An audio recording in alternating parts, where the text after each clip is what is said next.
Olá, pessoal, dando seguimento, então, hoje a gente vai falar um pouquinho mais ainda sobre a fisiologia integrativa do exercício físico. Então, vou explicar um pouquinho da importância de alguns sistemas dentro daquele mecanismo das vias energéticas que eu citei na primeira aula, certo? Então, vou aqui compartilhar minha tela agora para facilitar com as imagens. Certo?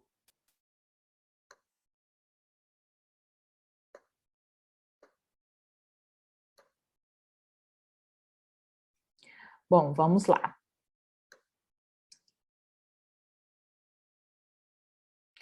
Então, para que eu consiga fazer exercício físico, para que o meu indivíduo consiga manter-se em atividade, eu preciso da integração de vários sistemas ao mesmo tempo, tá? Para que tudo a gente estuda os sistemas corporais separados, mas para que o nosso corpo funcione, eu preciso da integração entre esses sistemas, tá? A gente estuda de forma separada para ser mais didático. Mas quando eu estou em exercício físico, a gente vai se atentar principalmente aqui a sistema respiratório, cardiovascular e ao eixo neuroendócrino, né? Sistema nervoso e sistema endócrino, porque aquelas vias energéticas que a gente citou na primeira aula, né? Metabolismo de ATP-CP, de uso do ATP pronto, associado à creatina, glicólise anaeróbica e glicólise aeróbica, elas precisam o quê? Dessa integração, principalmente de sistema endócrino. Se a gente fala que a nossa principal fonte de energia vem da glicose, eu preciso fazer com que essa glicose esteja nas minhas células, né? Então a gente tem que estudar sistema endócrino aqui. Se eu quero falar de metabolismo aeróbico, se eu preciso de oxigênio chegando nos tecidos, eu preciso de um sistema respiratório que forneça esse oxigênio, tá? E não adianta eu ter glicose, eu ter oxigênio, se eu não tiver um coração e vasos sanguíneos eficientes para fazer com que esse sangue seja transportado. Tá? Então, é dessa integração que a gente vai falar, que está no capítulo 1 do Cardiologia do Exercício, aqui da 4ª edição, tá bom? Que é esse capítulo de Fisiologia Integrativa do Exercício. Então, vamos lá. Aqui, a gente tem uma tabela falando das alterações na ventilação. Antes da gente entrar na tabela, eu quero estimular um pouquinho o raciocínio de vocês. E quem fez o clube de leitura de fisiologia respiratória, né? Quem fez o clube de leitura do Oeste, vai ter uma facilidade maior de compreender aqui, no sentido de que já está um pouco mais familiarizado com toda essa questão aqui, ó, de modulação dos quimiorreceptores, de modulação do controle nervoso. E aqui a gente já entende também a importância do sistema nervoso para a modulação da resposta ventilatória. Então, antes da gente entrar na tabela, vem no raciocínio aqui comigo, tá? Se eu estou em repouso agora, você está aí assistindo essa aula em repouso, você não tem uma demanda muito grande, né? Em repouso aqui a nossa demanda ela é relativamente baixa. Então, a minha respiração basal ela consegue suprir a minha demanda de oxigênio, não consegue? Ela supre bem essa demanda. Porém, conforme eu começo a me movimentar e conforme eu começo a fazer exercício, eu vou precisar de mais oxigênio. E aí a gente volta lá naquela primeira aula. Por que eu vou precisar de mais oxigênio? A gente fala muito, né? Ah, eu preciso de oxigênio nos tecidos, mas por que eu vou precisar de mais oxigênio? Porque na ausência de oxigênio, eu tenho metabolismo lático. Eu libero ácido lático, que é um ácido, né? Então, o ácido lático ele é extremamente volátil, rapidamente ele se dissocia em lactato e íons H+. Esses íons H+, eles reduzem o pH, eles geram uma acidose. E aí, o que que acontece a partir dessa acidose? Eu interrompo o meu esforço. Né? O nosso corpo, ele sempre vai tentar manter um pH neutro. Então, se eu reconheço uma acidose, eu interrompo o meu esforço ou eu tento fazer algumas alterações fisiológicas para reduzir. Tá? Então, eu preciso de oxigênio nos meus tecidos porque o meu metabolismo precisa. Tá? Porque na ausência de oxigênio eu tenho metabolismo lático, que libera ácido lático e gera acidose. Tá? Se eu preciso de oxigênio nos meus tecidos para continuar a minha atividade, eu preciso de um ajuste na minha ventilação. Eu preciso com que tenha mais ar entrando, tenha mais troca gasosa para oferecer esse oxigênio, certo? E aí, quando eu paro o meu exercício, quando eu entro no estágio de recuperação, eu não preciso mais de uma ventilação tão grande. Então, eu entro numa fase de declínio. E agora sim a gente vai para a tabela. Agora sim a gente vai olhar esses dados. Então, olha só. Quando a gente está em repouso, eu não tenho uma alteração tão significativa na minha ventilação. Né? Em repouso, a minha ventilação, eu estou ali num volume corrente basal. Tá?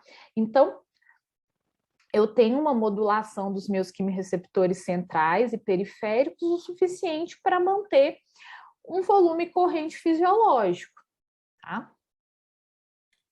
Quando eu começo, quando o meu corpo entende ali que ele vai se movimentar, quando eu tenho uma fase ali de antecipação ao exercício, quando eu começo a sair do meu estado de repouso, nesse momento eu já vou ter uma modulação do meu centro respiratório, tá? Nesse momento eu já começo a ter um discreto aumento na ventilação. Então, percebam que por que a gente precisa de sistema nervoso? Por que a gente precisa de sistema nervoso? Porque antes mesmo de eu iniciar o exercício, quando eu tenho uma fase ali que o meu corpo reconhece os primeiros sinais de que eu vou me movimentar, eu já começo a ter alteração na ventilação. Isso é muito rápido, tá? Eu já começo a ter uma modulação desse centro respiratório. Estou pondo a mão aqui, por quê? Né? A gente está falando de região de ponte bulbo, né? Então, por isso que eu estou pondo a mão aqui atrás, tá? Comecei o exercício. Assim que eu inicio o exercício, quando a gente está nessa fase inicial, eu tenho um aumento rápido da ventilação. Então, no início do exercício, eu vou ter um estímulo rápido para aumentar essa ventilação. Através de quê? De novo, dessa modulação dos controles do centro respiratório. Eu começo a ter uma informação aferente maior. Então, a própria movimentação do meu corpo começa a disparar reflexos aferentes para o meu sistema nervoso, tá? Principalmente receptor muscular, tá? Receptor muscular, ele começa... A minha respiração aqui, como eu falo gesticulando, como eu falo movimentando, o meu padrão respiratório, ele não é o mesmo do repouso. Por quê? Esses receptores musculares, eles estão dando informação aferente para o meu centro respiratório de ela está movimentando, vamos mandar mais oxigênio, porque senão eu ia entrar em fadiga muscular aqui, tá? Então, nessa fase inicial do movimento, nessa fase inicial do exercício, eu tenho um aumento rápido da ventilação, tá? Quando eu estou numa fase intermediária do exercício, eu já comecei o exercício, eu já me aqueci, eu já quebrei aquele estado estável, aquele estado de repouso, mas eu continuo fazendo exercício. Eu tenho uma estabilidade da ventilação, de acordo com a intensidade do esforço, tá? Durante essa fase intermediária do exercício, gente, o que vai ditar a minha ventilação? O que vai ditar a minha resposta ventilatória? A intensidade do esforço. Eu repito isso aqui, quem já foi meu aluno, quem já viu alguma aula minha, quem já viu algum conteúdo meu, vai saber que Tem um dado do American College of Sports Medicine, né, do Colégio Americano de Medicina do Esporte, que vai falar que a variável mais importante da prescrição de exercício é a intensidade, tá? Grava isso. A variável mais importante da prescrição de exercício é a intensidade, tá? Tem até um post meu no Instagram falando sobre isso, que o exercício físico, a diferença entre o remédio e o veneno é a dose. Tá? Então, o que vai ditar minha resposta ventilatória no exercício é a intensidade. Através do quê? Da concentração de CO2. Então, quando a gente for para a nossa aula, que eu vou falar sobre teste cardiopulmonar, a gente vai ver a questão da transição de zonas, principalmente pela concentração de CO2, pela resposta ventilatória. Como que eu sei que eu estou num exercício extenuante? Quando a minha capacidade ventilatória de expulsar o CO2, ela não consegue. Quando eu tenho um ponto de descompensação respiratória, tá? Então, nessa fase intermediária do exercício, o que vai ditar a minha ventilação é isso aqui, ó, a concentração de CO2 e a concentração de hidrogênio livre no sangue arterial e no líquor, no líquido cefalorraquidiano. Por que no líquor, Thalissa? Porque o líquor é o que vai estar diretamente em contato com o meu sistema nervoso central, com o meu centro respiratório. Por isso que eu disse que quem fez o clube de leitura de fisiologia respiratória consegue compreender isso aqui melhor, porque a gente tem uma aula só para falar de quimiorreceptores, de receptores centrais, de alteração de pH do líquor, de como isso interfere na resposta ventilatória, tá? Então, assim, não é que eu estou só fazendo um jabá aqui do meu produto, não, embora eu esteja fazendo um jabá do meu produto, mas é porque para eu aprofundar nisso aqui, eu tenho que partir do pressuposto de que você já tem um conhecimento prévio de receptores neurais relacionados à ventilação, tá? Tá muito rápido, pessoal? Se estiver muito rápido, me brequem aqui, porque eu ligo o turbo e vou seguindo o baile, tá? Se estiver muito rápido, me falem. Vou tentar segurar, tá? Mas na fase inicial do exercício eu tenho um aumento rápido, tá? Da minha ventilação. Na fase intermediária, o que vai ditar a minha resposta ventilatória é a intensidade do esforço. Essa intensidade do esforço, fisiologicamente, ela vai ser marcada pela concentração de CO2 e pela concentração de hidrogênio livre no sangue arterial e no líquor. O que é hidrogênio livre, gente? O que é hidrogênio livre? O que é íon H+? Íon H+ está relacionado a equilíbrio ácido básico. Íon H+ está relacionado a pH. Tá? Muito hidrogênio, eu tenho estado de acidose ou acidemia.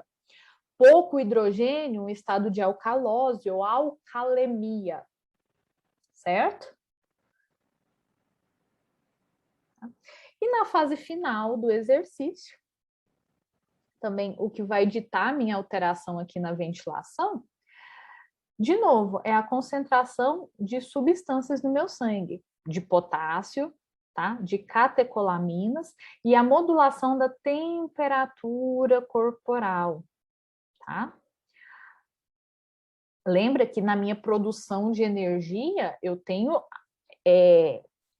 a minha produção de energia, ela gera também calor. Você já viu a pessoa que está com frio e ela começa a se movimentar? Por que quando a gente está com frio, a gente treme? Né? Porque essa produção de energia, essa quebra de energia, ela libera calor. Então, aqui eu vou ter várias alterações hidroeletrolíticas, como, por exemplo, de potássio, de sódio, o meu nível de catecolaminas, principalmente de estímulos adrenérgicos, né? Que é catecolaminas, já fala, o aumento da modulação de temperatura corporal e a minha resposta de comando central. Tá? Então, na fase final do exercício, também o que vai ditar a minha ventilação é a intensidade.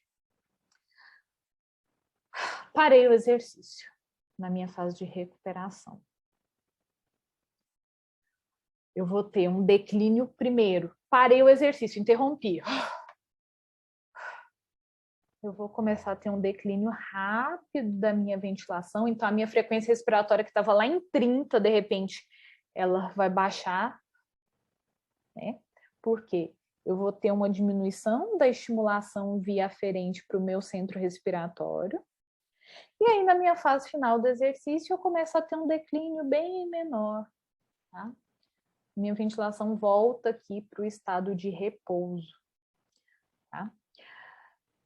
Então, se a gente pudesse fazer uma curva, em repouso a minha ventilação está estável. Em repouso a minha ventilação é estável. Quando eu começo a fazer exercício, ela tem um aumento rápido. Esse aumento aqui, ele vai depender da intensidade do exercício. Quando eu paro, eu tenho um declínio rápido e depois um declínio lento. Tá? De novo, dois conteúdos que vão ajudar nesse entendimento. Primeiro, eu preciso que você tenha uma base de quimiorreceptores respiratórios, porque o nosso foco aqui não é falar de aferência e eferência neural na respiração, tá? Mas eu preciso que você tenha esse conteúdo. E quando a gente for falar de teste cardiopulmonar, vai ficar mais fácil de visualizar essa resposta ventilatória, tá? Mas grava essas informações aqui relacionadas ao sistema respiratório. Certo? Vamos entrar no sistema cardiovascular? E aí, como eu disse aqui, ó, anteriormente, quando eu falo de sistema cardiovascular, a gente vai ter os dois componentes, coração e vasos sanguíneos. Eu preciso desses dois componentes. Eu preciso do meu coração com a sua função de bomba, né? Recebendo esse sangue, bombeando esse sangue, recebendo esse sangue, bombeando esse sangue. Eu preciso desse coração com função de bomba. Então, a gente vai falar de frequência cardíaca. Mas eu preciso também dos meus vasos sanguíneos. Eu preciso que esse sangue que está saindo do coração, ele chegue em todas as minhas regiões que estão em movimento. Então, aqui eu vou falar também de vasos sanguíneos. E quando eu falo de vasos sanguíneos, eu estou falando muito de pressão arterial, tá? Porque o que é a pressão arterial? A quantidade de sangue que sai do coração vezes a resistência vascular, vezes a resistência desse vaso, tá? Bom, primeira coisa sobre o nosso coração. Eu preciso que você entenda aqui. O que vai determinar a minha frequência respiratória, a minha frequência cardíaca? Opa, ainda estou no sistema respiratório. O que vai determinar a minha frequência cardíaca? A gente tem lá no nosso coração, e isso está na aula extra para vocês, a aula de fisiologia cardiovascular. Eu tenho no meu coração um nó sinoatrial ali, o nosso marca-passo, que ele vai determinar a frequência basal em torno de 60 batimentos, né? De 60 a 100 batimentos, em torno de 60 batimentos. Então, meu coração, ele tem um automatismo, tá? Ele tem um automatismo ali de 60 batimentos. Só que o coração, ele também recebe estimulação do sistema nervoso. Então, dependendo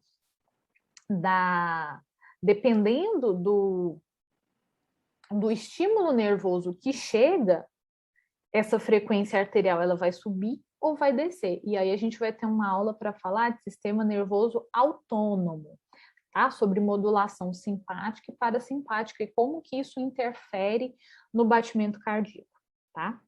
Mas antes eu preciso o que eu quero dizer aqui sobre frequência cardíaca, tá? Se eu tenho um coração forte, em uma só batida, tum, tum, tum, ele consegue ejetar muito sangue. Mas se eu tenho um coração com insuficiência cardíaca, um coração que já não está mais tão bom assim, ele não consegue fazer tum. Então ele tem que bater várias vezes para entregar a mesma quantidade de sangue, tá? Então, essa diferença fisiopatológica é interessante. Só um minuto.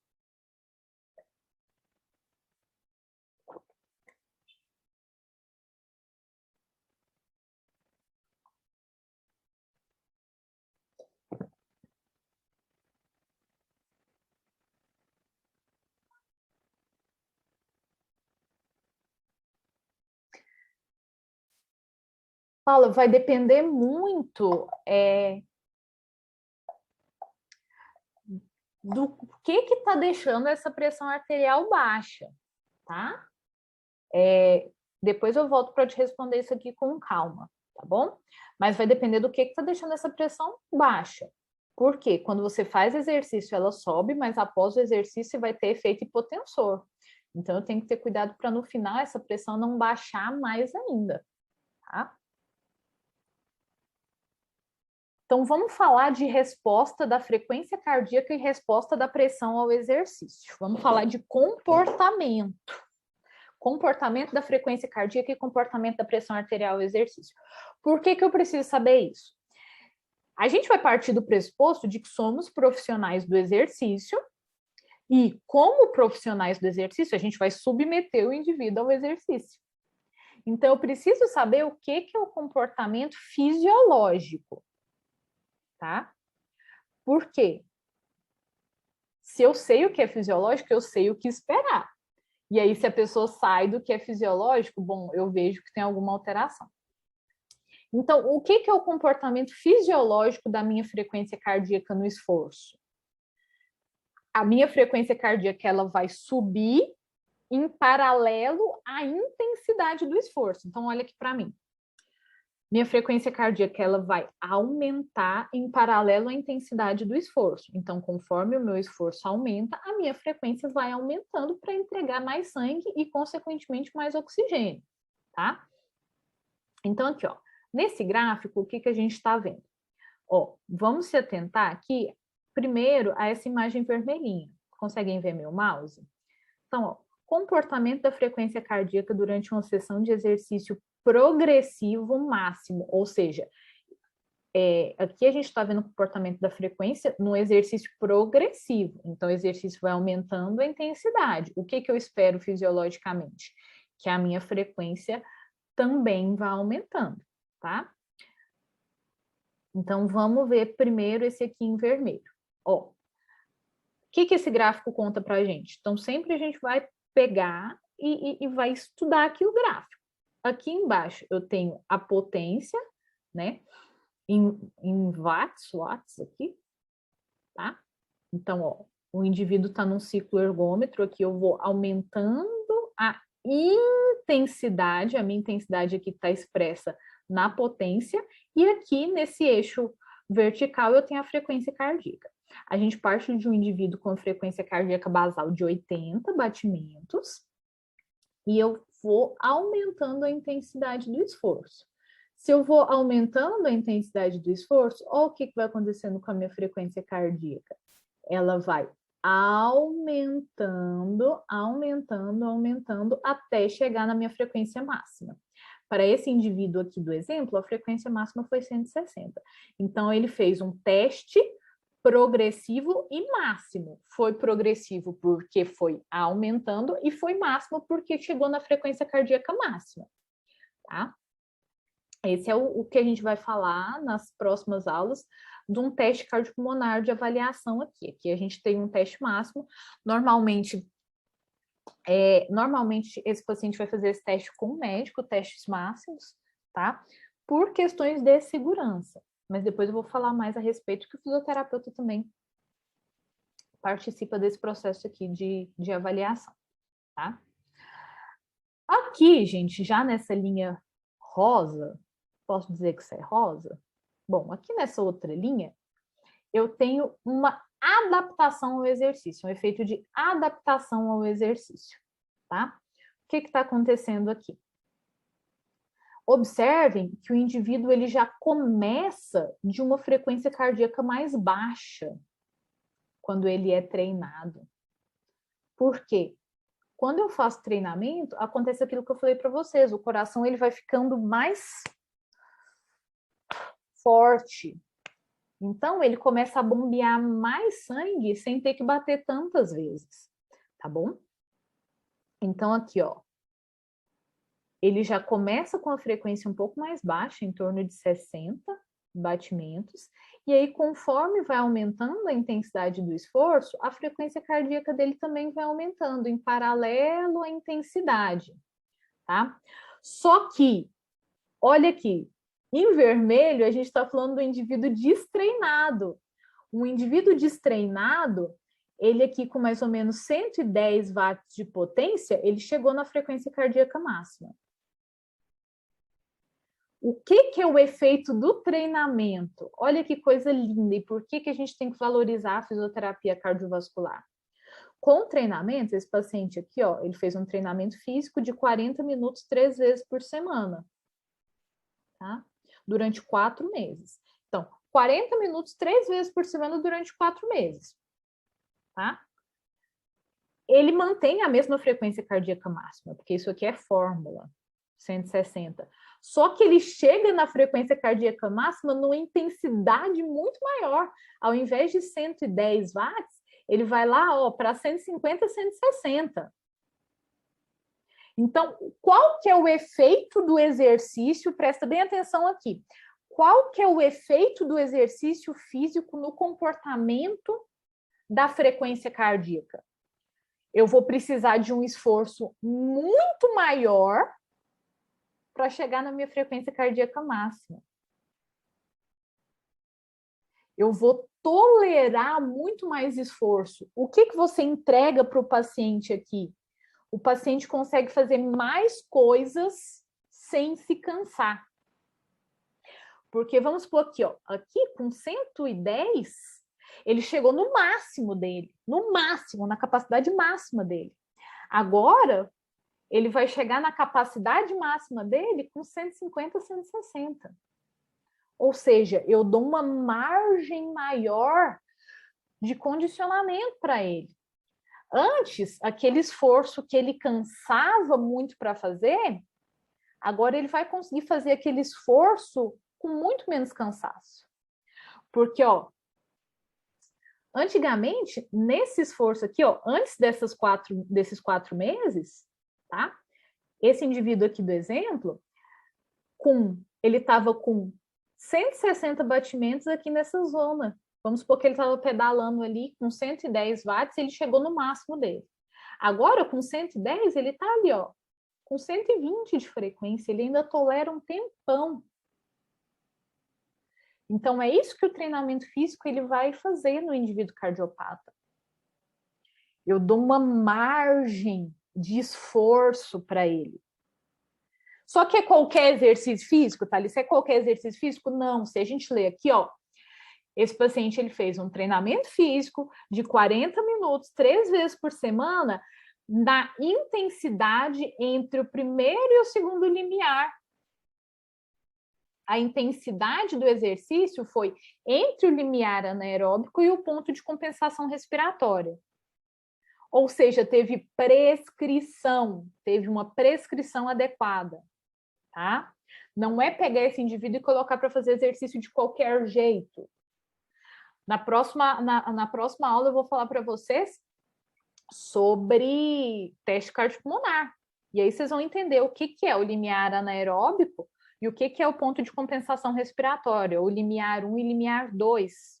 Tá? Inclusive, caiu na prova de título para fisioterapeuta cardiovascular. Então, o indivíduo ele treinou aqui, nessa zona. Significa que tinha alguém acompanhando a frequência cardíaca dele para nem ele fazer um exercício muito leve, nem ele fazer um exercício muito extenuante, mas para ele se manter naquela zona moderada. Então, o exercício físico é importante? Sim. O exercício físico ele vai dar mais capacidade funcional para o paciente, vai fazer com que ele tolere mais esforço? Sim. Só que ele tem que ser bem prescrito.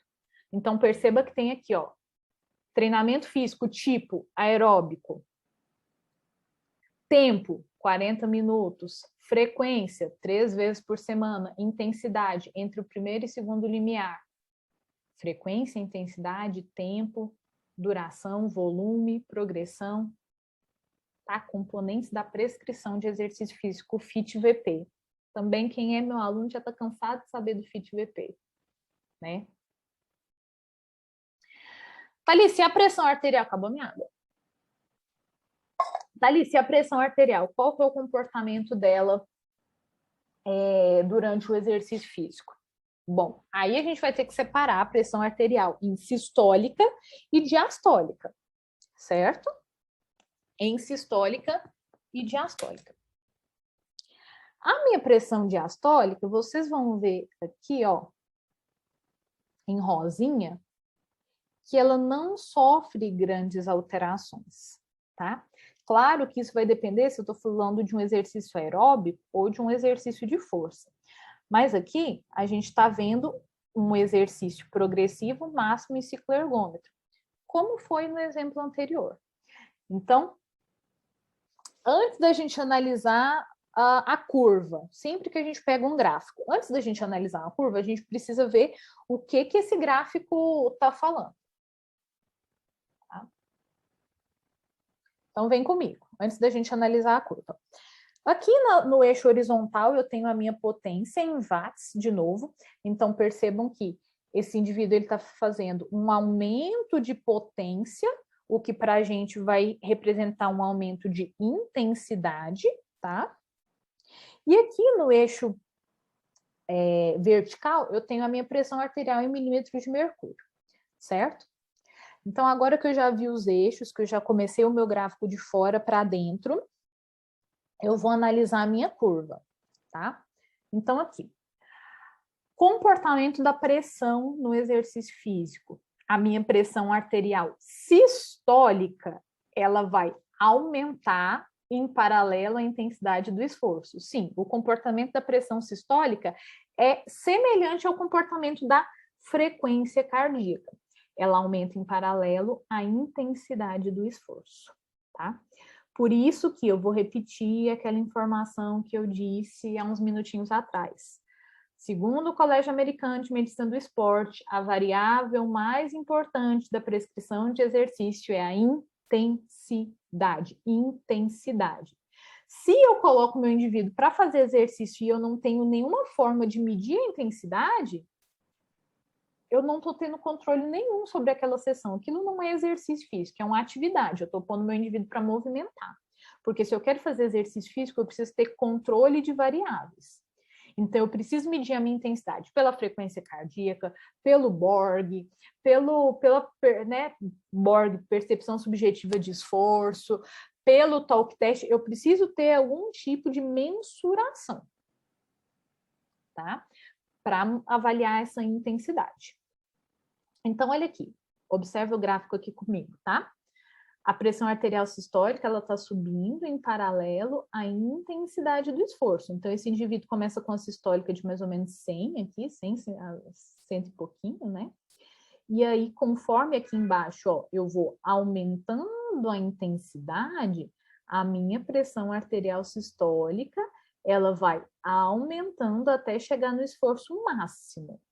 Tá? Aqui a gente está falando de um cenário de avaliação, é um paciente que, ó, vocês vão ver na legenda, está fazendo um teste, ele está fazendo um exercício físico progressivo máximo, está fazendo um teste, tá?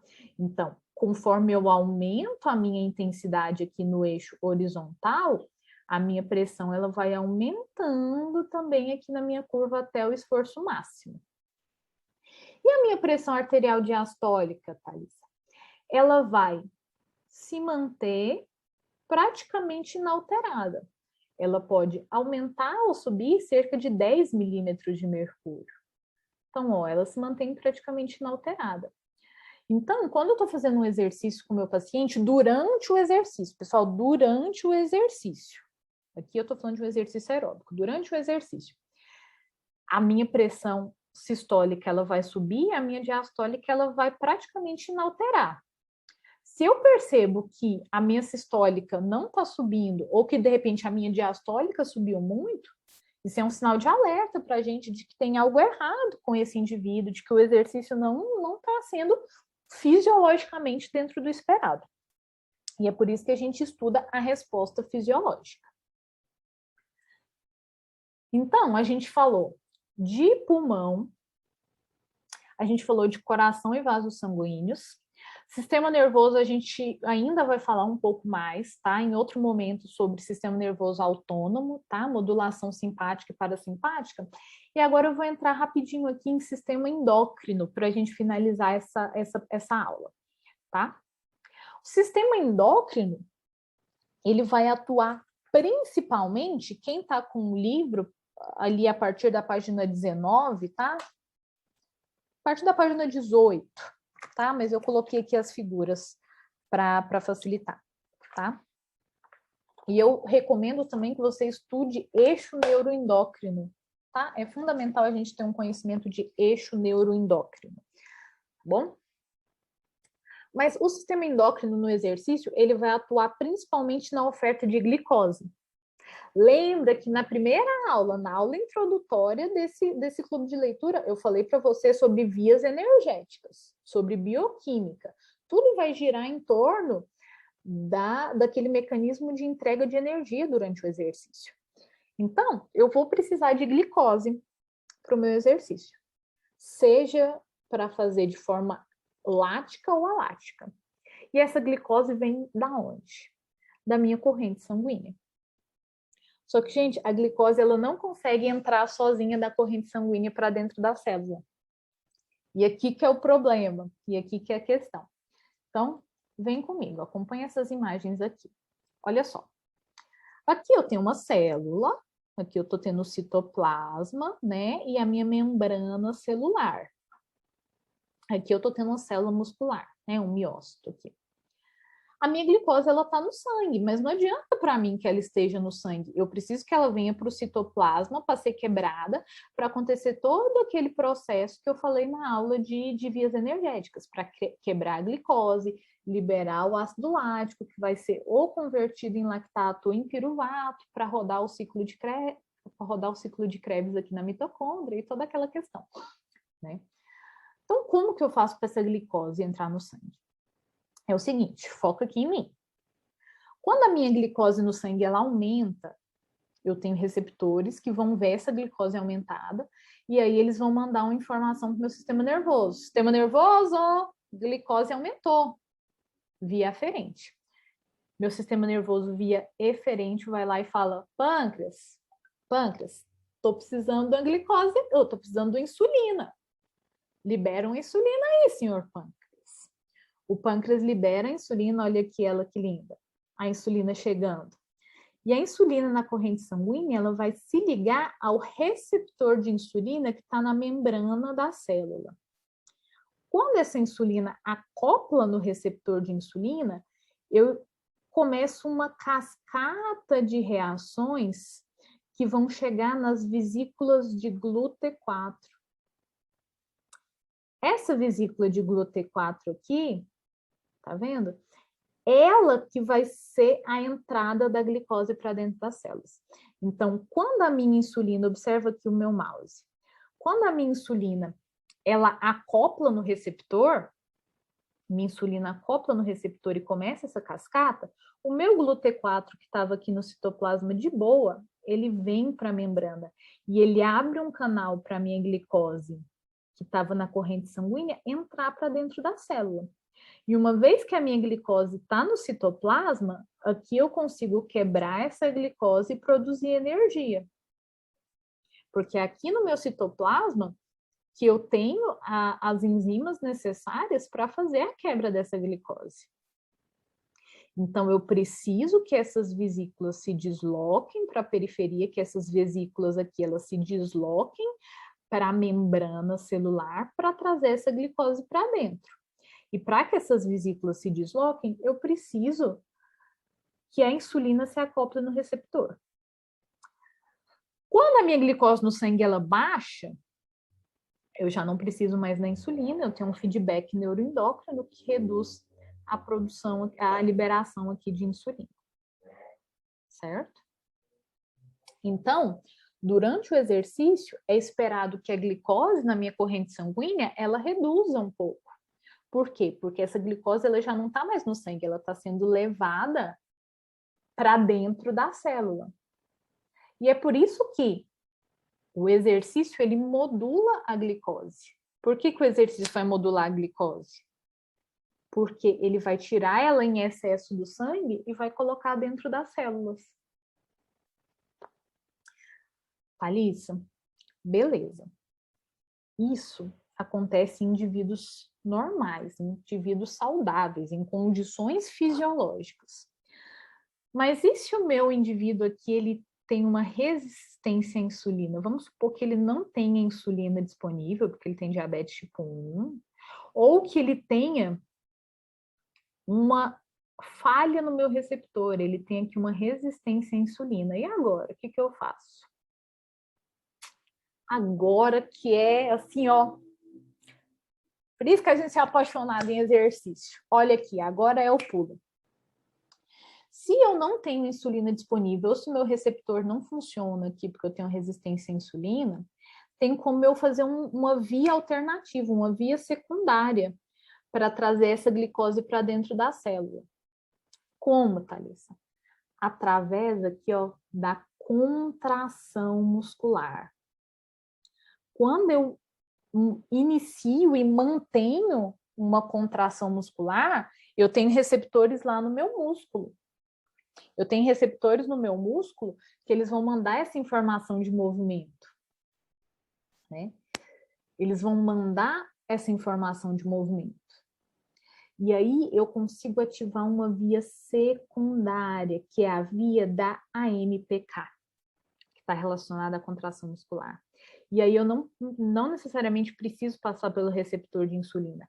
A via da MPK, ela já consegue, através da contração muscular, deslocar as minhas vesículas de GLUT4 para a minha membrana e fazer a entrada da glicose. Porque meu corpo entende, opa, ele está fazendo uma contração muscular, eu vou precisar de energia. Para ter energia, eu vou precisar quebrar a glicose. Então, ele cria, através dessa via secundária, ele consegue trazer a glicose aqui para dentro. Certo? E é assim que a gente inicia um pouco essa fisiologia integrativa do exercício para compreender os assuntos que virão a seguir.